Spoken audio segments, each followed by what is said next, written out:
to the Unleash Success podcast, where we break down the secrets of success to give you real tools and strategies that get real results.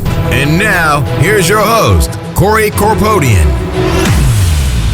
So, welcome back to Unleash Success. Have you ever dreamed of growing a business to millions in revenue in just 1 year? Yeah, me too. Well, today we have the opportunity to interview a true serial entrepreneur and expert in growing businesses. You know, a lot of us might be struggling to even start one business and make that one a success. But lucky for us, our guest is Mr. Alex Brown, the co-founder of several different companies, most notably Dollar Beard Club, which earned over $10 million in its first year of business. Whether you're looking to develop the right vision in the startup phase or scaling your business to millions using proven strategies, Alex has done it all before. All right, Alex, thanks for coming on the show. Thanks for having me, man. That's quite the intro. I appreciate it. Well, I'm very impressed by you, and I know you like to stay humble, but I really appreciate you coming on here. And I'd like to go into just a little bit about your backstory and how you became an entrepreneur to start. Yeah, for sure. I mean, this is sort of the classic story of how to become an entrepreneur, but I started when I was super little, picking apples in my parents' backyard, and then with the help of my dad, selling them out front. And my dad actually had a construction company most of his life, so I kind of saw from an early age what it's like to run your own business and what goes into that, but also what comes out of it and the kind of freedom and flexibility that you have as well. And I was super amped to go and make money, and so I just kind of was like, "Hey, Dad, can I come work with you?" And he's like, "Son, you're 10 years old. There's no way that's legal." But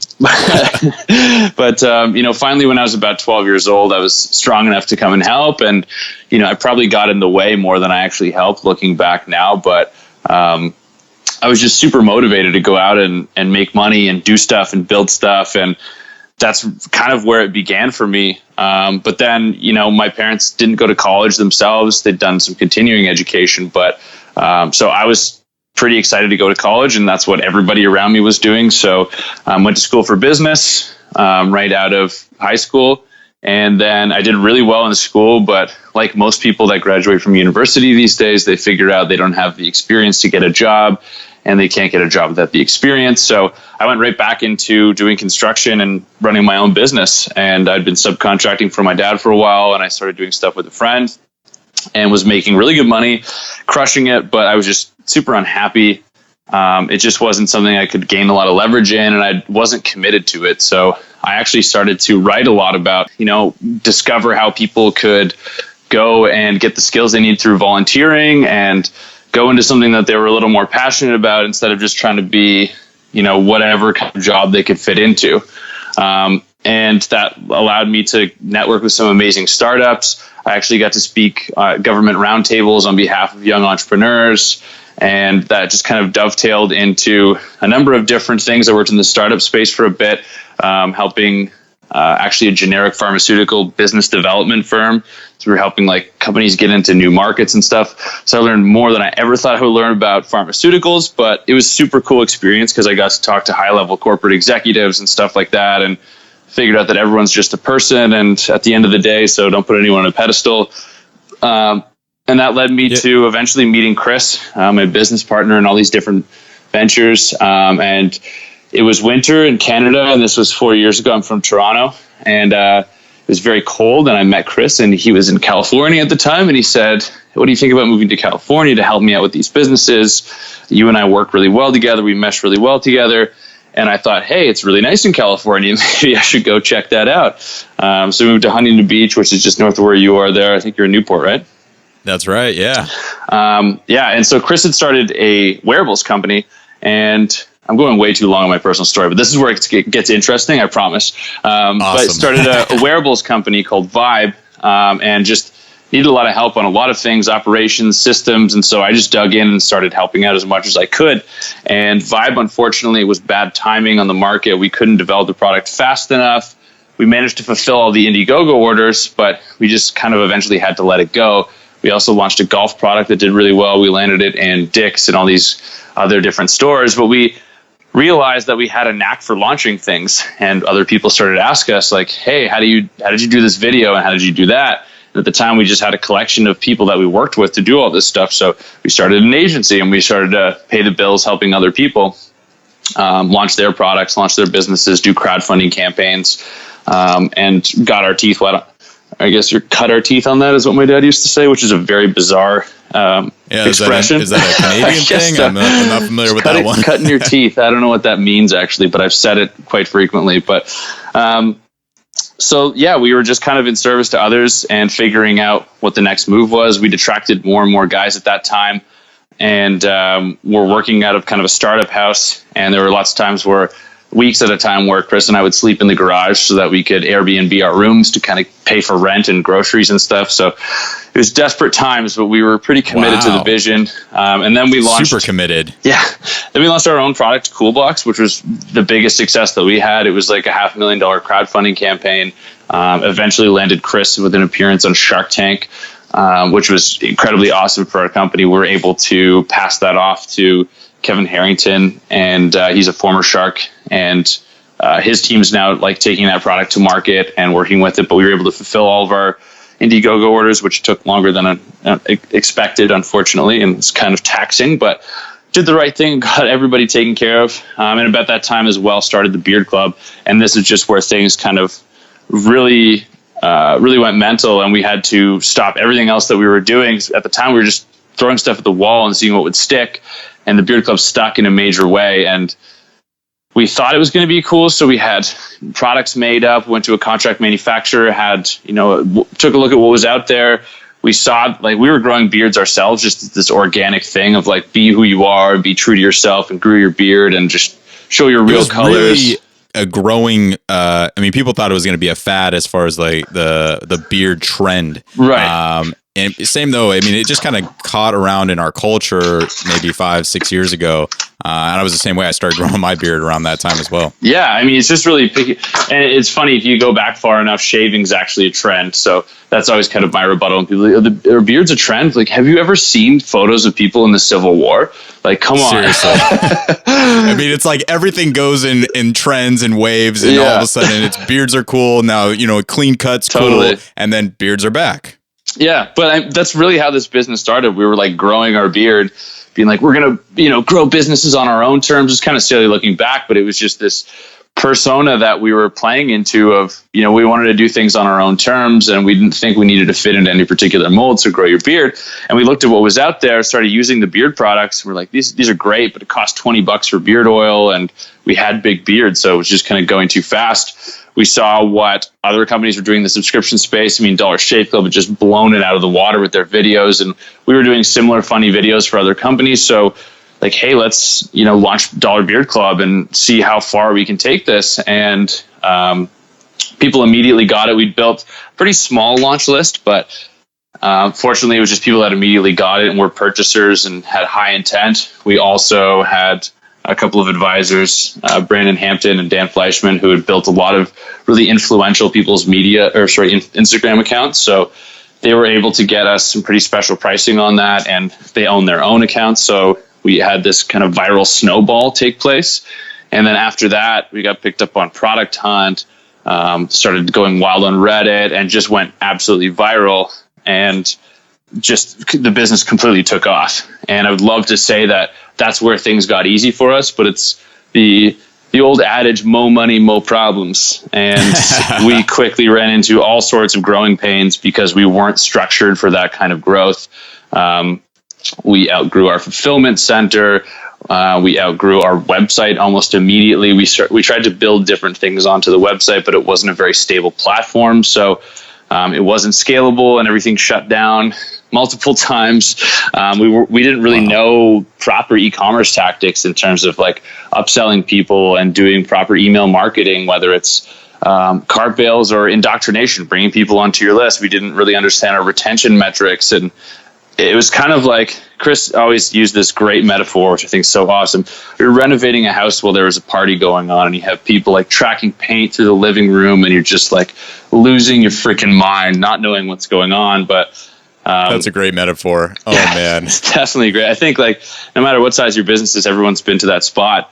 But one thing that we really really did well was we created a brand, and without really knowing it at the time, we tapped into this underlying thing. And anyone listening, I don't know if you've noticed this before, but you'll notice this after I say it now. There's this like motorcycle wave type thing that goes on between two guys with big beards, right? It's like a nod or a wave or something. It's an acknowledgement. Hey, I've got a beard. You've got a big beard. Like, we're the beard guys at this party or in this bar or whatever.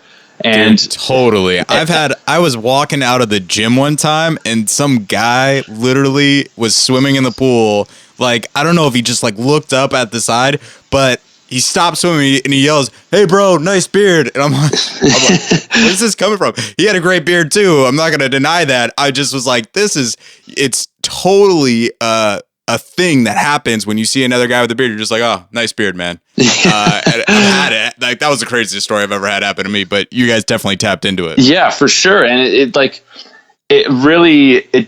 took a while for us to understand that was really what we were selling. And I think, again, anyone listening out there has probably had these little moments, but it's really easy to get caught up in trying to scale and the metrics. And these are all really important things of like, you know, how much it costs to acquire a customer and what their lifetime value is and the different channels and how they retain and all these different levers.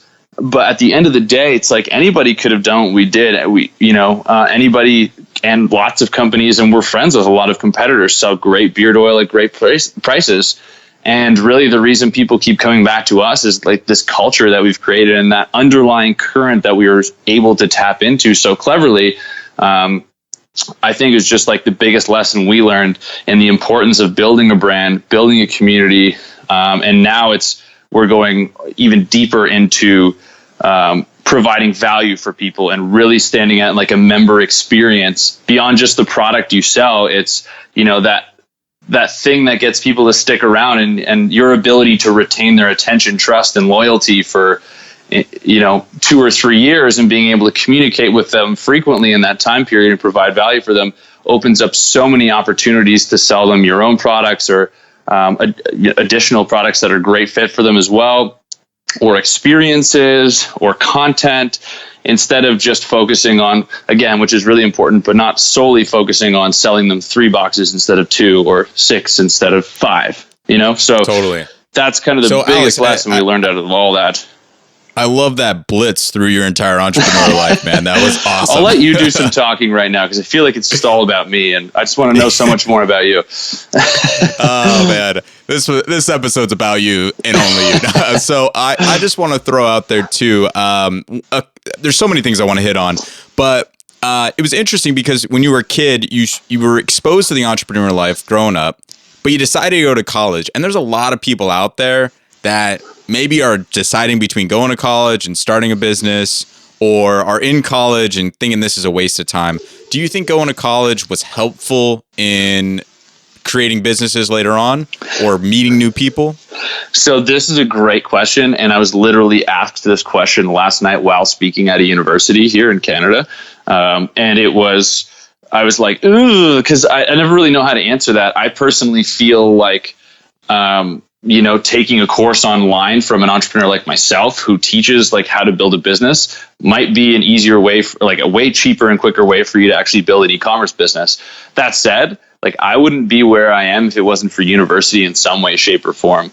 I do think that people tend to rush a little bit too much into university and college. Like myself, I know I was like right out of school and doing that. I made the decision when I was like 15 years old. When you're in grade 10, they're like, okay, what do you want to do with the rest of your life, young man? And I'm like, business.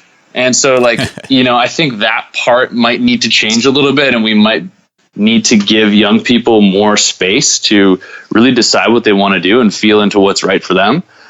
But I think there's tons of value still in college. And I think that although it's really hard for them to keep up, I think that they're doing as good of a job as they can. And there's always going to be a need for schools like that.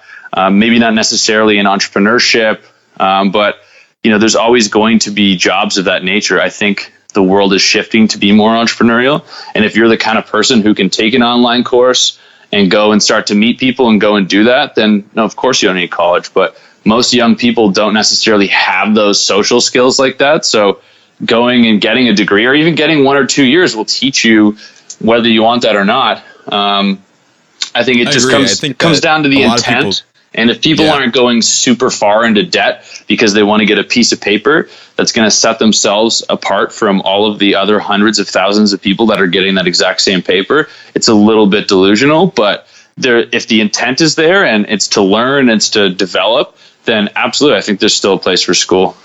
Yeah, fantastic. I also think that the ability to network with people, like-minded individuals. Yeah, I was super shy when I was younger, and it took me a while to really come out of that and to become the person I am now. And I'm still becoming that person, and we all are. But I think without those years and that exposure to that group of my peers, and I was super awkward in high school, and it was fucking terrible experience in a lot of different ways. When I look back, I loved it, but I was different as I grew up through university because, you start to come into your 20s instead of your teens, and you start to wake up to some things that you weren't attuned to before. So again, I think it's that giving of space and maturity and being around that many peers of your same age for that longer time certainly has its benefits. It's just pretty expensive.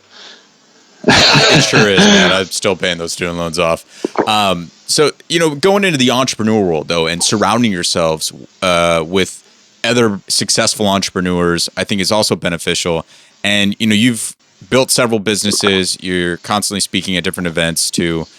So what do you think are some of the top traits that make a great entrepreneur? Great question. Probably going to give the token answers. To be honest, I think it's the tolerance and the tough skin for failure. A lot of the stuff that's the most valuable knowledge I have that's now common knowledge to me is only there because it's burned in because of the mistakes that I've made.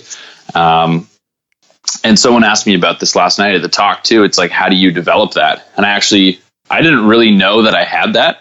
I just knew that I was I had the drive, and I was I'm going to go make this work, and I'm so excited, and I'm going to go make money or learn this and go do that. And then by the time I hit the failure, I was oh no, that hurts so much, but I'm not willing to give up. And you kind of realize this, and it can be a bit of a dangerous cycle getting caught up trying to one up yourself. And I certainly don't recommend that, but I think it's probably the most important thing that somebody can realize about themselves is that, things might hurt in the moment, but they contribute to you being a more robust entrepreneur in the future. And that's certainly true for people that aren't entrepreneurs as well.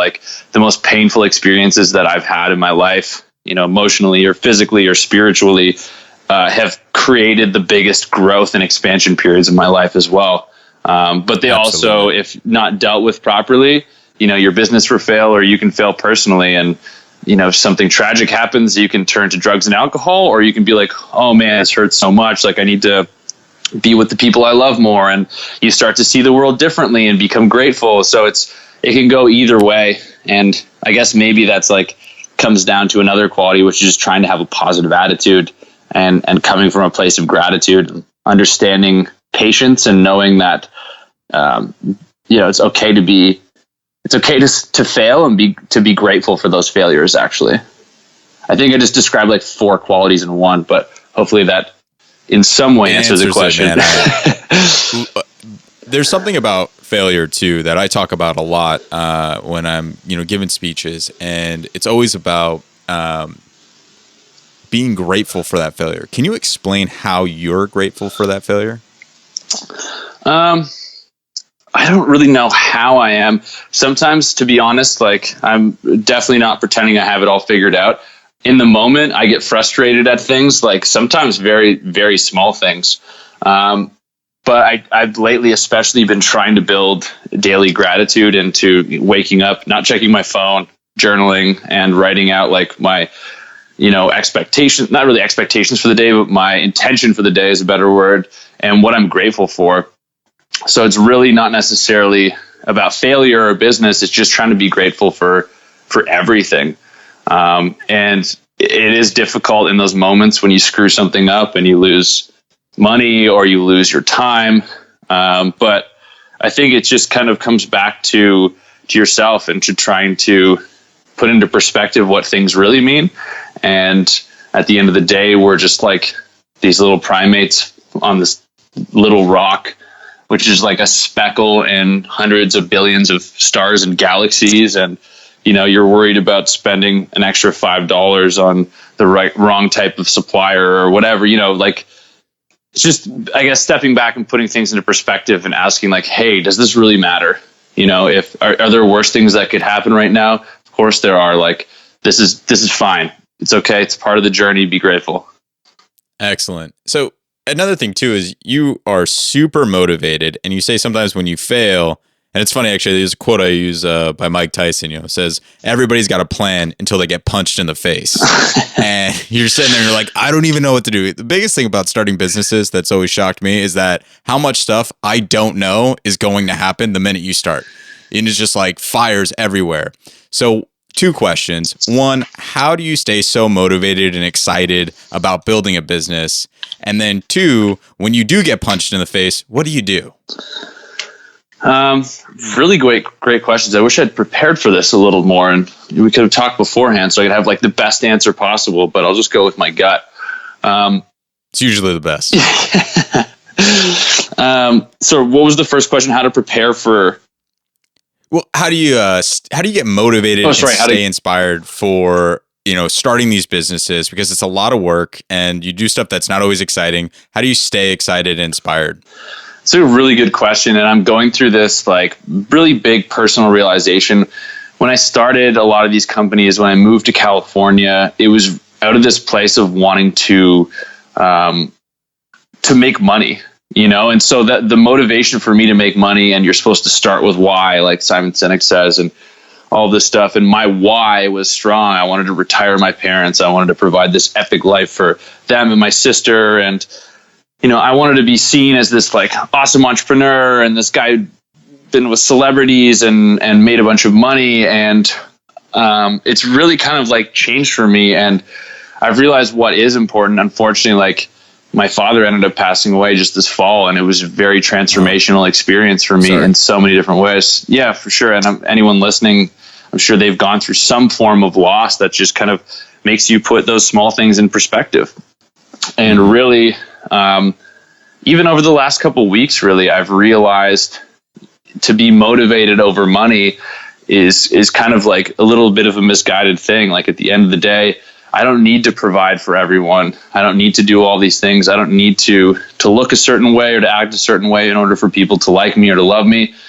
And to actually come back to gratitude and just like realize that, I'm doing the stuff that I want to do right now, and I'm doing things passionately, and I'm not focused on money anymore. I'm focused on providing value. And the more I'm doing that, the more motivated I actually get.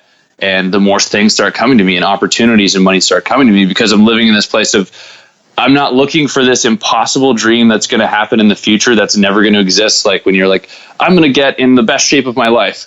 That doesn't even make sense, because you could be in the best shape of your life and still want more. You know what I mean? It's kind of like getting this motivation from seeing yourself do it every day and being grateful for the things you've done and looking forward to the things you're going to do. But knowing that right now in this moment, as I speak this podcast, there's somebody out there that's listening that's going to get something from this. That makes me feel good. So I'm like jacked up to go and do another one the next time. And when I get off this, I'll have energy to go and write some content for a new blog post or a new module for my course or whatever it is. So previously it was start with why, and I want to retire my parents. And I never got to do that with my dad, unfortunately. And that made me realize like he didn't actually need that. Where he is now, wherever that is, if it's infinite or if it's nothing, he doesn't need a Cadillac. You know what I mean? And he never did. So I've kind of realigned myself and my motivation to be more about doing things that I know are contributing positively and contributing value, and letting that be the motivation for more of that to come in. That was a really long answer. So hopefully that's perfect, man. And I'm sorry to hear about your dad. And I think you're right, though, is that when you're faced with a sense of loss, even if it's not actual loss, but a sense of loss, it causes you to shift your perspective and look at things differently. I was very much the same. I was driven ridiculously by money. And in my head, and I still have this back in my head, so really relatable, is somehow I feel like I need to take care of everybody in my family. And I take care of myself really well right now and can kind of support my family, but not completely take care of them. And so it kind of pushes me. But I think if you do things only for yourself, it's not very fulfilling. When you do things for other people, it allows you to drive further. But then you get that sense of loss, or the actual loss, like your father, where it shifts everything in a perspective in a single moment. And you realize all that stuff that I was chasing didn't even matter. Yeah. And it's this very ironic state that you kind of become aware of too, where, you know, like you said, like when you're serving other people, you get this tremendously rewarding feeling. But unless you're taking care of yourself, unless you have like your own happiness and your own centeredness and groundedness at mind, there's no possible way you're ever going to be able to provide for all these people in a sustainable way. And not only that, they probably don't even need what you think you need to give them. And the best way you can show up for them in your life is to be the best version of yourself. It's this weird twisted irony where like, let's help everybody else out. But meanwhile, you're like, oh, like, A, they don't really necessarily need that help. And B, when they do need that help, I can show up more for them if I'm in a better place myself. Yeah, a lot of people get inspired. They don't like to be told what to do, Totally. but they want to see the inspiration. They want to hear the story. Absolutely, yeah. Wow, that was a fantastic answer. I'm trying to think what the second question was. You know, when you are hit with failure, what do you do? How do you survive? How do you come back? How do you bounce back? How do you stay motivated? Because, and I'm not saying like the first failure. The first failure, everybody's always, oh yeah, no, I'm going to still do it. I've got the motivation. I've got the energy. I'm talking the 100th failure when you're just like, can this really go wrong again? I mean, what do you do then? Yeah, I mean, it's really different in every moment. And I'm a human being. I have no idea what I'm doing on this planet or why I'm here. So I'm still trying to figure it out. So don't take me as any sort of expert in this, but I'm learning that it's that place of gratitude and just being like, man, I fucked up. Like I need to, I need to figure this out. And like, it's okay that I did because I'm human.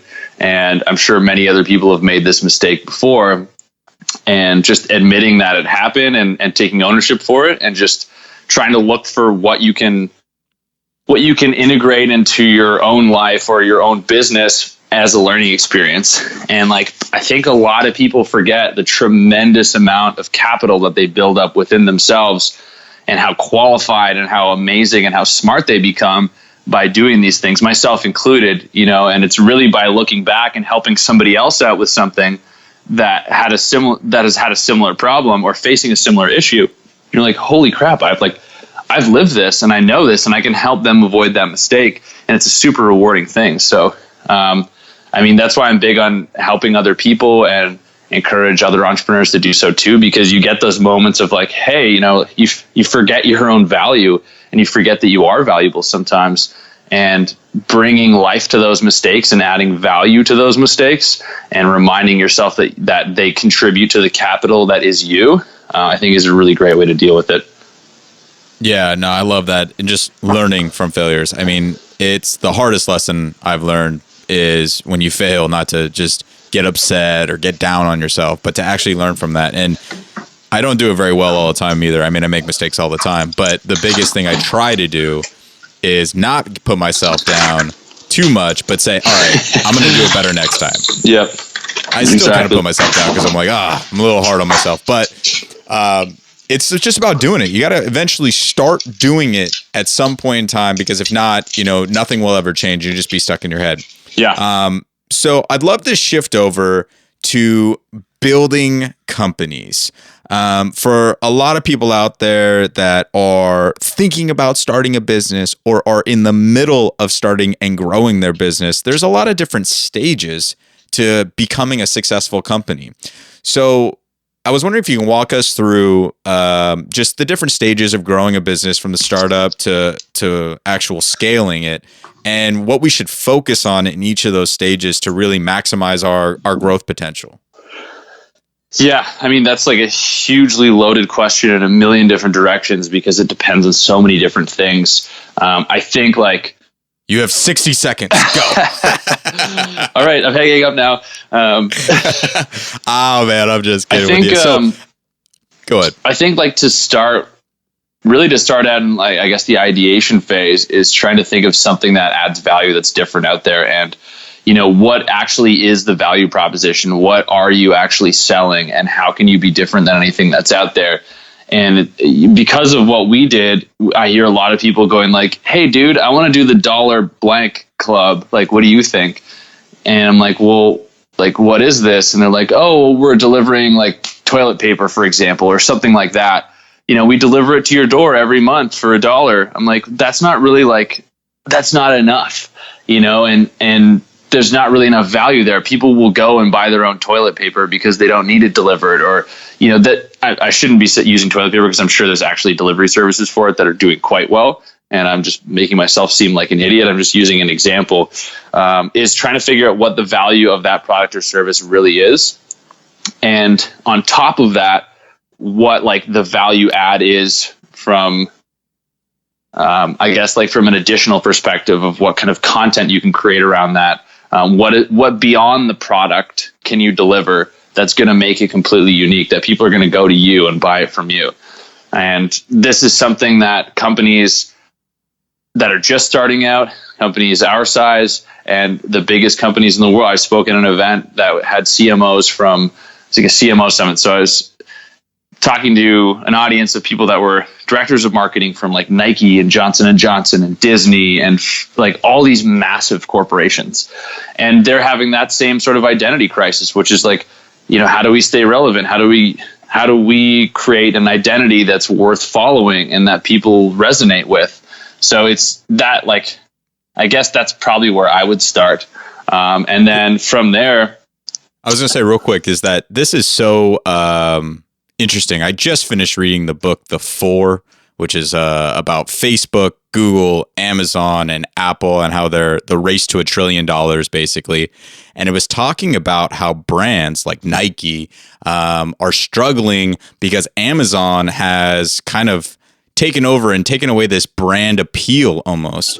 And where it's the cheapest product, and they're delivering stuff like toilet paper to millions of homes all over the place. Yeah. And they're lowering the price, and at first they were doing it at a loss even. I mean, Amazon wasn't profitable for the first 7.5 years. And it's just so interesting. So I wanted to ask you, what kind of questions can we ask ourselves to find something that adds value? You know, with Dollar Beard Club, how did you guys figure out that $1 for beard oil was going to be valuable to people? So I'll be honest, completely honest here. We sort of got lucky. We had the best intentions at heart, but what we did is wasn't all luck. We took a look at what was out there in the marketplace, and we took a beard oil, which we knew we had to have $1 product in order to, like, I guess, hit that kind of goal. So our $1 product was kind of our loss leader. And we knew that few people would order just that product because we charged a flat fee for shipping, which was $3.99. So often people would order, you know, $25 to $35 worth of stuff to spread that out. It really wasn't until we hit we hit some retention-based growing pains, and you can't have a scalable business. And it doesn't matter if you're a subscription business or a regular e-commerce business or a software business, that's the old adage of, like, it's easier to keep an existing customer than it is to go out and get a new one. So we weren't really scalable because we were spending all of this time and money and effort bringing people into the business and weren't paying proper enough attention on, like, how to retain them and make sure that they stayed in for longer and purchased more products and were happy with us and everything like that. So when you said you had a loss leader. And I understand that because I looked at a subscription model, but basically you were selling something for $1, even though they were shipping and handling, and you guys are actually just losing money on that, right? So yeah, if somebody were to check out and pay $3.99 shipping plus the $1 oil, we wouldn't make any money on that. And if it was going super far from our fulfillment center, we would lose a bit of money on that. But it was very rare because, like I said, we charged the $3.99 shipping. It was very rare for us to actually have people checking out with just that item. So people would want to add like a second or a third item to their box. Right, because if I'm going to pay $4 to ship $1, exactly, I might as well pay $4 and ship a couple exactly. bottles of stuff. And, you know, we've since learned a lot about internet marketing and different ways to structure offers. And really we had a funnel issue where it's very common for people to offer a free plus shipping product in order just to get people's credit card information, most importantly, to get you on their email list. And then from there, it's all about creating a funnel where they ascend you up the value ladder to higher and higher value products. And the objective with that first product is just get people in the door. And then everything after that, you get 1 out of 100 people that's going to take a $200 item. 5 of 100 people are going to take the $5 item, so you build that ladder and try and push people into the different spots for what fits for them. I've kind of digressed from what we were talking about. Oh yeah. So we really kind of, we're treading water and we're trying to figure out what the secret sauce is. And this is that kind of aha moment of, what are you really selling? And there was a couple of members of ours actually went out and got Beard Club tattoos. They got our logo tattooed on them, which for us was like, holy shit, we've created something that's so sticky and so cool that people are getting it tattooed on themselves. And it was just like, we were blown away. And it wasn't even for a while after that, but I asked one of those guys, was like, hey man, like, why did you do that? Like, he had stickers on his car and stuff. And I was just perplexed. I was like, what is it about us that made you go out and be this like super fan? And he just started to pour his heart out and was like, hey man, I'm a super shy guy. It makes me feel amazing to use the products. It builds my confidence. And with like the marketing and like the decals that I have on my car and my tattoos and my beard, it's easy for me to go and talk to people, but I'm really shy. So now I have a reason to, and I can talk to them about the products and about the Beard Club. And we were like, oh man, this is insane. Like, we're not selling beard oil. We're selling like that. Like, that's the experience that people want from it. They can buy beard oil from Amazon and it's going to be at their fucking door faster than we can do it. And people's expectations are such now that you get free delivery and it's there within 2 days because of Prime. That's really hard for an e-commerce company to compete with. And to match that, you've got to have something that Amazon doesn't, and they don't have what we can give them, right? So that was like a big aha moment. It's like you built a community for him to belong to. Absolutely. And we weren't even really we weren't internalizing the communications. Now, like, Beard Club's got some awesome stuff in the pipeline in terms of building an internal community with exclusive content and actual members experience, which we were delivering by accident through our marketing. But now it's going to be on purpose and focused on providing value for people, like actual awesome content and different features that people can incorporate a lot easier. So we're playing to that strength, and we know that that's going to allow us to sell more products, retain people's attention, to get a higher average order value. So like all these other levers that we're paying attention to and pulling, they all get throttled hardcore. And not only that, if we're providing people with, great like workout plans and nutrition advice and survival skills and dating and relationship advice and all the stuff that they're naturally going to want to come to us, and all the influencers that we work with, like, we're actually helping them and we're doing a good thing in the world. And like, that's something that as an entrepreneur, I think people forget all too often, is that we more than anyone get to influence the world. And I'm not saying that we're more important than any religious movement or any like charity movement, but like, business makes the world go round. And there's no saying that, capitalism is this evil thing. And I sort of used to believe that myself, but I firmly believe that people like Elon Musk, who are using business and profit, are actually changing the world in massive ways that the government can't do, because people want their governments not to spend any money. They want amazing roads, but they don't want to pay taxes. So that gap of things that need to happen, like, all of us need to step up and realize the power that we have to make people's lives better, to make them feel better about themselves, to make their lives easier, and just go out there and be a better version of themselves so they can show up for their family. It just creates this epic ripple effect. Totally. When you guys started, did you guys have capital, or did you raise capital? So we actually, when we started Beard Club, we took a bit of our own money and invested it. It wasn't a heck of a lot of money, but we were able to juggle things around at that time. How much would somebody need to start a business, basically? Like, to get started? To be honest, like, we were only able to go so big so fast because we invested about 80 grand almost entirely into our product portfolio. And then once we got started, we were cash flow positive right away, which is kind of different than needing to buy users or buy anyone like that. So we didn't need to go out and raise money. Like, we were able to pay ourselves back immediately and pay the people. How were you guys cash flow positive right away? Just because you had a selection of products? Or? Because like, our profit margins were decent enough, right? So Gotcha. that 80 grand was paid back really quickly within the first couple of days, and things going really well. So it doesn't necessarily need to be like that, but we took a huge risk because we thought it was going to do well, and we had a 5-week lead time on our product. So we're like, let's go all in. Unless if we're going to do it, we're going to, push all of our chips onto the table. You can certainly start businesses in different ways. It's all about, I think, pitching the vision to your suppliers if you have a physical product. And for us, we were able to beat them down on price and be like, hey, this is all the stuff we have in place. And it's sort of a fake it till you make it kind of battle.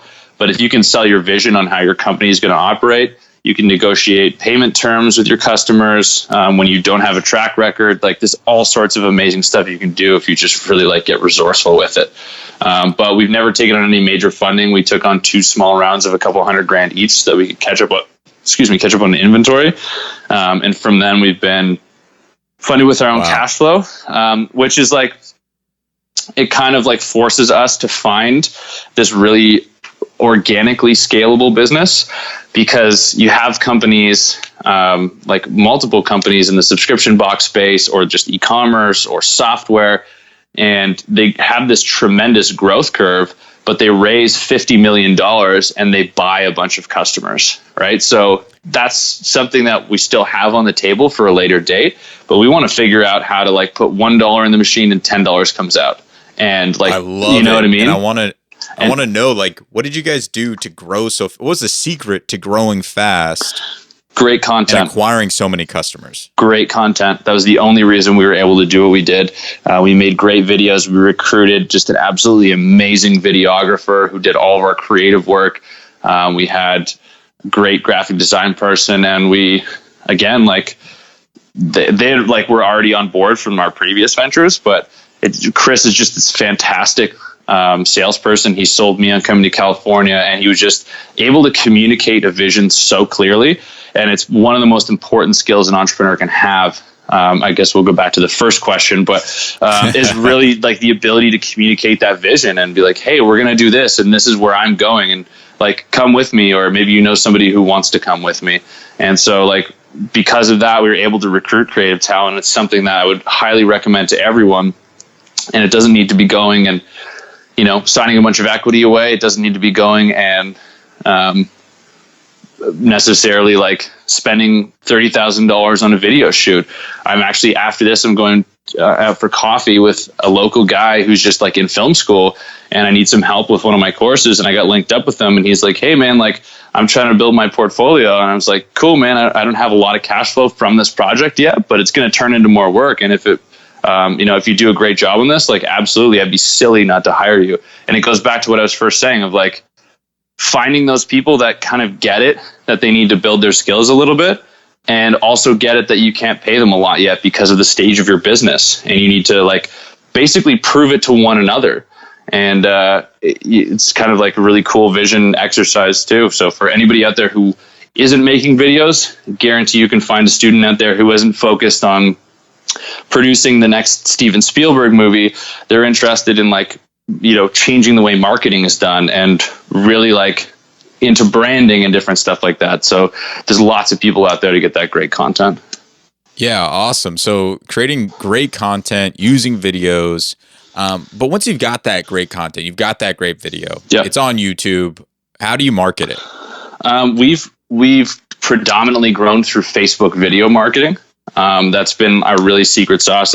We've had our our videos were up on YouTube, and we didn't really focus on YouTube nearly as much as we should have, which is absolutely ridiculous because we do great videos.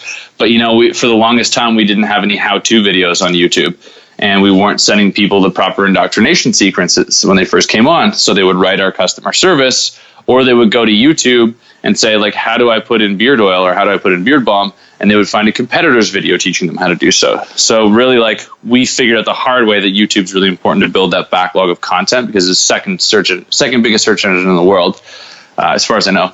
And Facebook marketing, though, for reaching people has been our bread and butter, and increasingly so Instagram marketing, mostly through videos. So just having great videos that have a great call to action that go to a landing page that converts fairly well and dumping traffic on that. I will say that the caveat, though, is that it's getting harder and harder to make money on Facebook because everybody has the same idea of doing this, and they're also running out of ad inventory, and they're making it harder for you to display products to people. So really having a holistic view of all the different sources of traffic is important, and what works for one company might not work for another. And there's different levers that you can pull in terms of the content itself, the landing page, and conversion rate optimization, and all this stuff. It gets pretty complicated, but I think like if people are just getting their feet wet, really going in and trying some videos and producing them yourself, or just if being the brand yourself, people completely underestimate how important they are to the brand. And really, like all of our videos, if you look at them, not all of them recently, but all of them in the beginning, all had Chris as the front and center. Like he's the founder of the company, and it's like this thing where you break down the barrier of like humanizing a company. You're not a Nike, so you can have like the head of your company there talking and building a relationship with somebody. So I think like people underestimate their ability to sell with an iPhone video if they're just telling their story. It's literally all I've done, and hopefully people want to buy beard products at the end of this. Yeah. I have a question for you. You know, before, not to get into the really complicated stuff of landing page optimization, but just maybe that Facebook ad. What were some taglines or some, you know, writing or headlines that you guys use that we might be able to use that really worked for you and captured a lot of your audience? To be honest, I'm not the Facebook marketing guy, so I can't share any specific tips. And I'm always really big on not being like, hey, I know everything, when I actually don't. So I don't know about specific taglines, but I know that testing those taglines is super important. And it is really like about finding your brand's voice and what resonates with what group of customers that you're targeting. So it's not necessarily that there are any tricks. It's that you just need to go and find out what tricks work for you. That's a very political answer. Perfect. Political way of saying I don't know. Yeah, and I love that you're honest. You know, a lot of people out there pretend they know a lot of crap and they don't, and they're just, you know, blowing steam, and it's just bullshit. And that was one thing that I really liked about you. Just, you know, you're very honest. You're like, sometimes I don't know what I'm doing, and I'm still doing it anyways, and that creates a lot of value. So because even though you're a serial entrepreneur and you've built all these different companies and some of them made millions in revenue, you know, still sometimes we don't know everything, which is important. Yeah, absolutely, man. I appreciate that. Thank you. Yeah. So, you know, speaking about making mistakes, what are some of the biggest mistakes new entrepreneurs make, and how do you like coach them to avoid it? That's a really good question. You're full of those. Thanks. Oh man, you got me on that one. I think that there's just a plethora of mistakes that people make when they're first starting out and as they're continuing to grow. And I think the biggest mistake out of all of those, and again, I guess I'm going pretty like token with this one, is, you know, not learning from those mistakes or not seeing them for what they really are, which is just tremendous learning experiences. Because there's like literally, you could name an industry and there's like 500 common mistakes for each one. And I think like also like a really big one is not going out there and learning a bit more, not going into the education part of things. And it's kind of a tricky balance because you don't want to get caught up in going like, oh, I need to learn how to do this perfectly before I click launch. You certainly need to like hit launch and you need to just go out there and figure it out. But also being a little more careful and looking into things and researching things a little bit more before you try and go and do something. And then, you know, knowing when you need to call on an expert or ask for help because you actually don't know what the hell you're doing. Yeah. So, I mean, I think what you said there too is just, you know, one of the biggest mistakes is that you're not learning from your mistakes and you're repeating them over and over again. Exactly. Yeah. Again, a very political answer. Yeah. Okay. So let's get personal real quick. Not that personal, but what is one of the, like a big failure for you as you've been growing these businesses? We really haven't dived deep into a story about failure necessarily, where you fell up short, and how did you overcome it? I think there's been so many of them, like a couple really big ones that stick out. One is that one that I've already mentioned that won't be to death again, but it's like not knowing what the real product is and not really connecting what the real value of your product and service is and how that serves people. Right. Another one was actually failure to really pay attention to email marketing. We thought that email was like this dead form of communication. And so we weren't bringing people, when they purchased from us, we weren't teaching them how to use the product and talking to them and like bringing them into the club. We weren't doing like cart abandonment emails when somebody puts their information in and say they're on their phone and they're at the gym and they want to buy it, but they just are like, I don't want to bring my credit card out. It's hitting them with that email 2 or 3 times so that you can catch them at a better time to buy, capturing leads and then bringing them through this value ladder. So doing free plus shipping offers or tripwires or lead magnets and getting people in the door and then introducing them to the brand with email. Like, it is still the highest return on investment form of marketing. I mean, like, there's lots of stuff like Messenger and all these different things that are like coming up in ManyChat, but email marketing is still like a cash cow for your business. And that was the lesson learned the hard way from us as well, is how much money we were leaving on the table with email marketing. Absolutely. Absolutely. So I want to get into, just as we finish up here, specific actions that we can take to grow our business. If you got a number one action, love that. But it kind of goes into what I talked about, is the 80-20 rule. You know, that 80% of our results come from 20% of our actions. But the key is knowing what actions give us the biggest results. I don't want to spend my time on, ManyChat, and email marketing is where really I should put my focus on. So what kind of actions do you recommend we take? In terms of like an itemized list of like where to get started and what the low hanging fruit is, kind of thing. I mean, if you got a list, that'd be great. I just, yeah, sure. Like where to get started to grow the business. I think like taking an inventory of the things that you're doing and kind of putting them into perspective of what other companies might be doing, right? So if you're like, this is what I'm doing for email marketing, and then you kind of like look into what other companies are doing for that, you can kind of benchmark where you might be able to progress. There's all sorts of stuff. Like, I actually am working on tools to help people do that right now, and I'm trying not to sell that on this podcast, but it's coming for me anyway, so follow me. I appreciate that. But no, like honestly, it's really like there's a lot of research that you can do, but I think a lot of people know in their hearts where they're struggling. Sometimes you don't know what you don't know until somebody points it out, but you can know where you're struggling, where you need to improve. And then looking at what other companies are doing in your industry or similar industries as like a benchmark and being like, oh, cool. Like, I wonder if that's working, which also can be a trap actually, if you go and try and do something that isn't working. But then I guess lastly is just kind of reaching out to people that have done it before and being like, hey man, I'm trying real hard to figure this out. Can you help me? Totally. It's crazy is that people a lot of times don't ask for help. And yeah. I'm shocked all the time when, people have built these incredibly successful businesses, really freely offer up some information and some guidance. They've built their business, and a lot of them that I know, especially as they get older, they're all about mentoring and helping other people do the same. Yeah. Yeah, absolutely. Cool. Well, it's just part of that process of giving back. So I'm curious to know, actually, since we kind of touched on it for a second, what are you building right now? So what I'm building is called Subscription Hacks, and it's essentially just the system that I've used through lots of failures, more or less, figured out the triggers and the levers that you can pull, like, what are you doing for email marketing, for contract manufacturing, for fulfillment? It's kind of all these different areas of business and designed to get people kind of quick wins so they can go through the course and check out the module fulfillment and get ideas of how to do fulfillment better for themselves or with a partner, or how to find the right contract manufacturer, or, what are the top 5 email marketing tactics that they can turn on today that's going to make them a profit.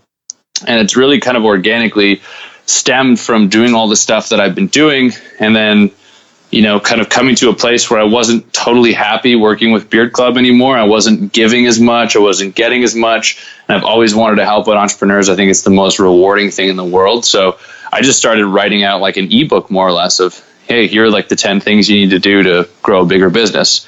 And then from that just kind of stemmed like the feedback people were giving me, like, hey, this is really great, man. You should turn this into a course, like film some videos. So it's a kind of ever evolving idea, but we'll be ready to launch the first version of the course in the middle of April. So I guess I said it out loud and that holds me accountable to it. But yeah, it really is about just about helping people. And I'm still not really sure like what messaging needs to change, what information I need to add in. So I'm kind of doing a rough launch of the course and getting people through to get feedback on how I can serve them better. So even in my pretending to know it all and to help people, I'm just being super humble about it and just figuring out the best way to actually help people and help entrepreneurs grow their business. So it's just one big learning experience, and I'm super excited about it because I get to work with entrepreneurs. I think it's the most rewarding thing in the world. That's so cool, man. I got to tell you one thing is that I hear sometimes people say, oh, you just got to focus on adding value. And sometimes when other people, not you, but other people say that it's really add value so that I can get value, so I can get money, so I get paid. And I just want to point out that when you talk about adding value, I hear the honesty in your voice, and I'm grateful that there's people like you who are trying to provide a service to actually empower other people out there, because I'm very similarly want to do that for my mission in life. I feel like we help people. It feels good, and it makes the world a better place. And sometimes people go back and forth with, oh, I'm just trying to add value, and it becomes. It's like everybody needs a life coach or, really authentic. But when you say it, I really hear it. And I just want to say I appreciate that. Thanks, man. I really appreciate you too. You're doing important work. And it doesn't matter if there's 5 people listening or 500 million people listening. Like, the people that are listening are getting something from this. So I appreciate your value and that you're adding as well. Thanks, man. Thank you. Like, did we just become best friends? Yeah. Awesome, man. I would love to definitely stay in touch, because I love learning from people like you and staying connected with like-minded individuals. Yeah, absolutely. The world is an ever growing place, but increasingly getting smaller. And I find that where I put my time is, getting harder and harder with so much distraction.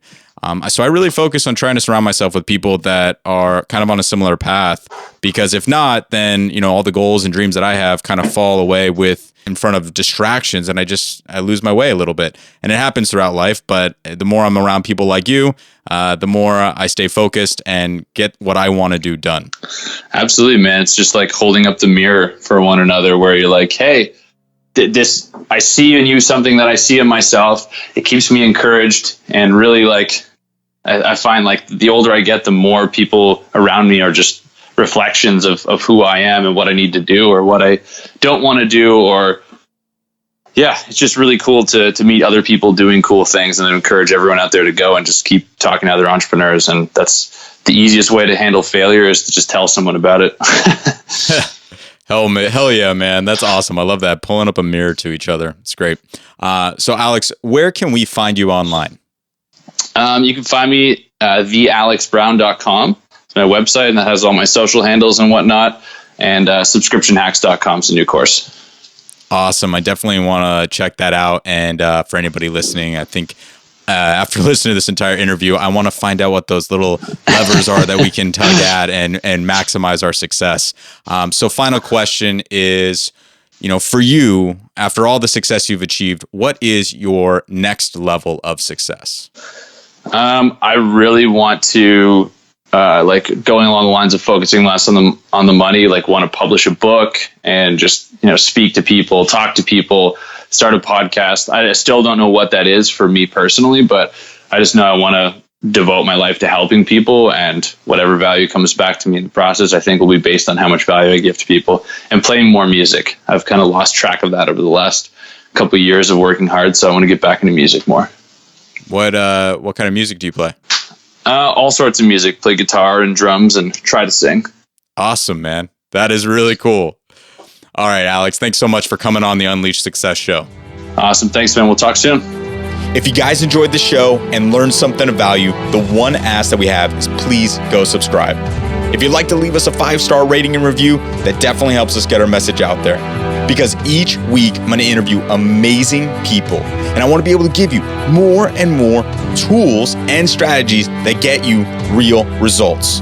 Feel free to connect with me on Facebook or Instagram at Corey Corpodian, or just visit the website at unleashsuccess.com. Remember, knowing is not enough. Knowledge alone is not power. Action is.